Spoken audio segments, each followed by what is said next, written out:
ในประวัติศาสตร์มนุษย์มีความสัมพันธ์ที่ซับซ้อนกับธรรมชาติเรื่องราวมากมายถูกเล่าขานเป็นตำนานแต่บางเรื่องคือบันทึกโศกนาฏกรรมที่เกิดขึ้นจริงเมื่อสัตว์บางตัวได้ก้าวข้ามสัญชาตญาณกลายเป็นเพชฌฆาตที่ล่ามนุษย์และชื่อของพวกมันได้ถูกจารึกไว้ในฐานะสัตว์ล่ามนุษย์ที่อันตรายที่สุดจากป่าลึกในฝรั่งเศสสู่ที่ราบกว้างใหญ่ของแอฟริกาและแม่น้ำลำคลองของสหรัฐอเมริกา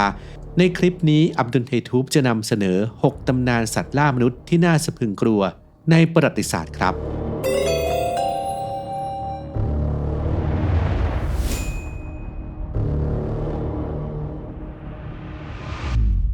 1. อสูรกายแห่งเชโวดองระหว่างปี 1764 ถึง 1767 ณ แคว้นเชโวดองประเทศฝรั่งเศสได้เกิดตำนานที่นองเลือดที่สุดบทหนึ่งในประวัติศาสตร์ยุโรปเรื่องราวเริ่มต้นเมื่อหญิงสาวคนหนึ่งถูกสัตว์ร้ายขนาดใหญ่จู่โจมแต่ฝูงวัวของเธอช่วยป้องกันไว้ได้ทว่านั้นเป็นเพียงจุดเริ่มต้นของฝันร้ายที่ดำเนินต่อเนื่องยาวนานถึง 3 ปีความหวาดกลัวทวีความรุนแรงขึ้นเมื่อเด็กสาววัย 14 ปีชาญบูเล่ถูกพบเป็นศพนับเป็นเหยื่อรายแรกอย่างเป็นทางการหลังจากนั้นการโจมตีก็เกิดขึ้นอย่างต่อเนื่องโดยมีเป้าหมายเป็นผู้หญิงและเด็กตลอด 3 ปีมีบันทึกการโจมตีกว่า 210 ครั้งส่งผลให้มีผู้เสียชีวิต 113 รายและบาดเจ็บ 49 คนโดยเหยื่อจำนวนมากถูกกัดกินร่างกายไปบางส่วนความโหดเหี้ยมนี้ทำให้ผู้คนเชื่อว่ามันคือแทรกของพระเจ้าที่ถูกส่งมาเพื่อลงทันเรื่องราวแพร่สะพัดไปทั่วยุโรปทำให้ราชสำนักของพระเจ้าหลุยส์ที่ 15 ต้องส่งกองทหารและนักล่ามือฉมังฟรองซัวอองตัววานเข้ามาคลี่คลายสถานการณ์แม้จะมีการล่าหมาป่าขนาดใหญ่ได้ในปี 1765 แต่การโจมตีกลับมาเกิดขึ้นอีกครั้งและรุนแรงยิ่งกว่าเดิมท้ายที่สุดตำนานนี้ปิดฉากลงด้วยฝีมือของนายพรานท้องถิ่นชองชัสเตลในวันที่ 19 มิถุนายน ปี 1767 รายงานการชันสูตรซากระบุว่ามันคล้ายหมาป่าแต่ไม่เหมือนหมาป่าธรรมดาโดยขนาดและพละกำลังที่เหนือกว่าปกติปัจจุบันทฤษฎีเกี่ยวกับตัวตนของมันยังคงเป็นที่ถกเถียงไม่ว่าจะเป็นหมาป่าขนาดใหญ่สัตว์ลูกผสมไฮยีน่าหรือแม้แต่ฝีมือมนุษย์เรื่องราวของอสุรกายแห่งเชโวดองจึงเป็นภาพสะท้อนของความกลัวความเชื่อและปริศนาที่ยังคงอยู่มาจนถึงทุกวันนี้ 2. สิงโตคู่เพชฌฆาตแห่งซาโวปี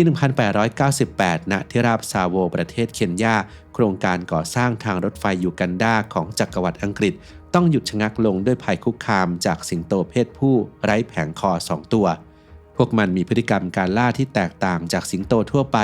โดยแสดงให้เห็นถึงแบบแผนและความเฉลียวฉลาดตลอด 9 เดือนสิงโตคู่นี้ได้เปลี่ยนค่ายพักคนงานให้กลายเป็นแดนมรณะพวกมันซุ่มโจมตีในยามค่ำคืนลากร่างผู้เคราะห์ร้ายหายไปในความมืดและไม่เกรงกลัวต่อกองไฟหรือเสียงปืนความโหดร้ายและชาญฉลาดนี้ทำให้คนงานเรียกขานพวกมันว่า The Ghost and the Darkness หรือพูดผีและความมืดผู้ที่เข้ามายุติฝันร้ายคือพันโทจอห์นเฮนรี่แพตเทอร์สันวิศวกรผู้ควบคุมโครงการเขาใช้เวลาหลายเดือนในการไล่ล่าจนสามารถสังหารสิงโตตัวแรกได้ในวันที่ 9 ธันวาคมและตัวที่ 2 ในอีก 20 วันต่อมาปิดฉากตำนานสยองที่คาดว่าฆ่าชีวิตผู้คนไปกว่า 35 ชีวิต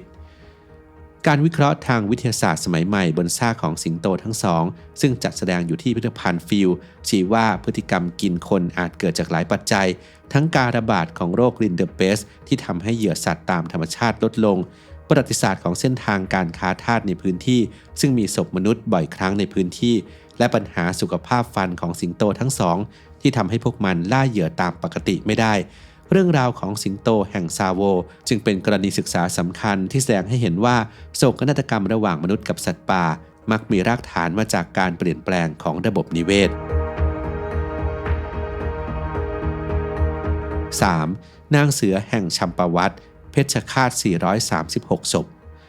เรื่องราวของเสือโคร่งกินคนที่อันตรายที่สุดในประวัติศาสตร์เริ่มต้นขึ้นในช่วงปลายศตวรรษที่ 19 ณ เทือกเขาฮิมาลัยในเนปาลจากการตรวจสอบซากหลังนักล่าได้ปลิดชีพมันสำเร็จแล้วพบว่าเสือโคร่งเพศเมียตัวนี้มีฟันเขี้ยวขวาแตกหักอย่างรุนแรงสันนิษฐานว่าเกิดจากบาดแผลกระสุนปืนทำให้มันไม่สามารถล่าเหยื่อตามธรรมชาติได้อีกและต้องหันมาล่ามนุษย์แทน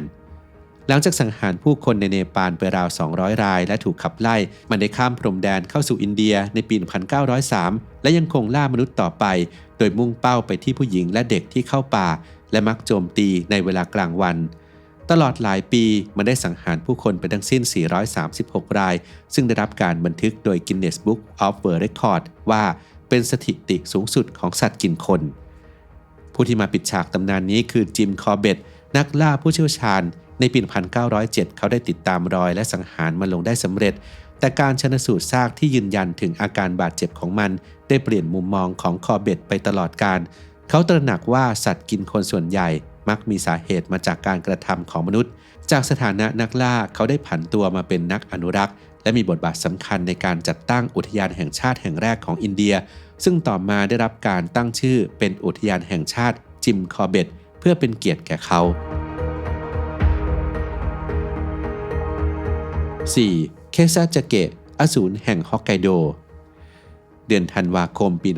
1915 ณ หมู่บ้านซังเคเบสึบนเกาะฮอกไกโดประเทศญี่ปุ่นโศกนาฏกรรมได้เริ่มต้นขึ้นจากความหิวโหยของหมีสีน้ำตาลอุซุริขนาดมหึมาที่ชาวบ้านเรียกว่าเคซาจะเกะภาวะขาดแคลนอาหารทำให้มันตื่นจากการจำศีลกลางคันในสภาวะอันนะนาชิจุมะหรือหมีไร้โพรงซึ่งส่งผลให้มันก้าวร้าวและไม่เกรงกลัวมนุษย์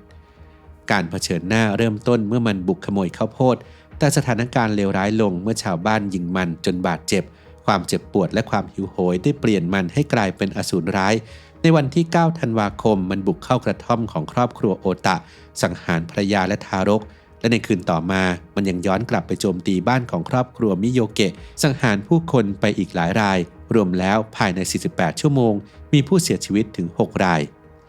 ทางการได้ส่งกองกำลังเข้าจัดการแต่ล้มเหลวจนกระทั่งยามาโมโตะเฮอิกิจินายพรานผู้มากประสบการณ์ได้ติดตามรอยและสังหารมันลงในวันที่ 14 ธันวาคมเมื่อผ่าซากของมันก็พบชิ้นส่วนมนุษย์อยู่ภายในเหตุการณ์นี้ได้กลายเป็นอุทาหรณ์สำคัญเกี่ยวกับความขัดแย้งระหว่างมนุษย์และสัตว์ป่าซึ่งแสดงให้เห็นว่าการรุกล้ำถิ่นที่อยู่ของสัตว์สามารถจุดชนวนโศกนาฏกรรมได้อย่างไร 5. 12 วันแห่งความสยองขวัญณชายหาดเจอร์ซีย์ฤดูร้อนปี 1916 ท่ามกลางคลื่นความร้อนและการระบาดของโรคโปลิโอผู้คนจำนวนมากหลั่งไหลไปยังชายหาดเจอร์ซีย์ชอร์เพื่อพักผ่อนในยุคนั้นมีความเชื่อว่าฉลามไม่เป็นอันตรายต่อมนุษย์แต่ความเชื่อนั้นกำลังจะถูกทำลายลงวันที่ 1 กรกฎาคมชาร์ลส์แวนแซนถูกฉลามโจมตีจนเสียชีวิตที่ชายหาดบิชเฮเวนแต่ทางการไม่ได้สั่งปิดชายหาด5 วันต่อมาชาร์ลส์บรูเดอร์ก็ถูกสังหารที่หาดสปริงเลคข่าวเริ่มแพร่กระจายและความกลัวเริ่มเข้ามาแทนที่บรรยากาศแห่งการพักผ่อนจุดเปลี่ยนที่น่าสะพรึงกลัวที่สุดนั้นเกิดขึ้นในวันที่ 12 กรกฎาคมที่มาทาวันครีกลำคลองน้ำกร่อยที่อยู่ลึกเข้ามาในแผ่นดินที่นั่นฉลามได้ฆ่าชีวิตเด็กชายเลสเตอร์สติลเวลและสแตนลีย์ฟิชเชอร์ชายหนุ่มที่พยายามลงไปช่วยเหตุการณ์นี้สร้างความตื่นตระหนกไปทั่วประเทศจนประธานาธิบดีวูดโรว์วิลสันต้องสั่งการให้หน่วยยามฝั่งเข้าควบคุมสถานการณ์2 วันต่อมาไมเคิลสไตรเซอร์ได้จับฉลามขาวขนาดใหญ่ได้และเมื่อผ่าท้องก็พบชิ้นส่วนมนุษย์หลังจากนั้นการโจมตีก็ยุติลงเหตุการณ์นี้ได้เปลี่ยนมุมมองของมนุษย์ที่มีต่อฉลามไปตลอดกาลและกลายเป็นแรงบันดาลใจโดยตรงให้กับนวนิยายและภาพยนตร์เรื่องจอร์จซึ่งสร้างภาพจำของฉลามเพชฌฆาตให้ฝังลึกในวัฒนธรรมร่วมสมัย 6. กุสตาฟปริศนาจระเข้อมตะณริมฝั่งแม่น้ำรูซิซีประเทศบุรุนดีที่นี่คืออาณาเขตของกุสตาฟจระเข้แม่น้ำไนล์เพศผู้ขนาดมหึมาที่คาดว่ายาวกว่า6 เมตรและหนักเกือบ1 ตันมันถูกกล่าวหาว่าสังหารผู้คนไปแล้วกว่า300 ชีวิตกุสตาฟโด่งดังจากสารคดี Capturing the Killer Croc ในปี 2004 ซึ่งได้บันทึกความพยายามของนักธรรมชาติวิทยาปาทริสเฟย์ในการจับมันแต่กุสตาฟก็สามารถหลบหนีกับดักทุกชนิดได้รอยแผลเป็นจากกระสุนปืนบนลำตัวยิ่งเสริมสร้างตำนานความคงกระพันของมันพฤติกรรมการล่าของกุสตาฟนั้นผิดปกติมันมักสังหารเหยื่อที่เป็นมนุษย์แต่ไม่กินซากทั้งหมดซึ่งนักวิทยาศาสตร์สันนิษฐานว่าอาจมีที่มาจากช่วงสงครามกลางเมืองบูรุนดีที่มีร่างผู้เสียชีวิตถูกทิ้งลงในแม่น้ำทำให้มันคุ้นเคยและมองมนุษย์เป็นเป้าหมายประกอบกับขนาดที่ใหญ่โตทำให้มันหันมาซุ่มโจมตีสัตว์ใหญ่และมนุษย์แทนแม้ไม่มีใครพบเห็นกุสตาฟอย่างเป็นทางการตั้งแต่ปี 2016 แต่ก็ไม่มีใครพบซากของมันเช่นกันทำให้หลายคนเชื่อว่ามันอาจยังมีชีวิตอยู่ กุสตาฟจึงเป็นดั่งสัญลักษณ์ของพลังแห่งธรรมชาติที่มนุษย์มิอาจควบคุมและเป็นปริศนาที่มีชีวิตซึ่งยังคงซ่อนอยู่ใต้สายน้ำทราบไหมครับว่านอกจากเรื่องของการผ่อนคลายและลดความเครียดแล้วสารสกัด CBD นั้นยังมีประโยชน์ต่อสุขภาพอีกหลายด้านเลยครับทั้งช่วยเพิ่มประสิทธิภาพการนอนหลับเสริมสร้างภูมิคุ้มกันไปจนถึงช่วยปรับสมดุลให้ร่างกายทำงานได้ดีขึ้นซึ่ง Dip CBD นั้นก็เป็นผลิตภัณฑ์เสริมอาหารทางเลือกใหม่ที่ออกแบบมาเพื่อตอบโจทย์คนยุคนี้โดยเฉพาะครับมีให้เลือกหลากหลายตามความต้องการ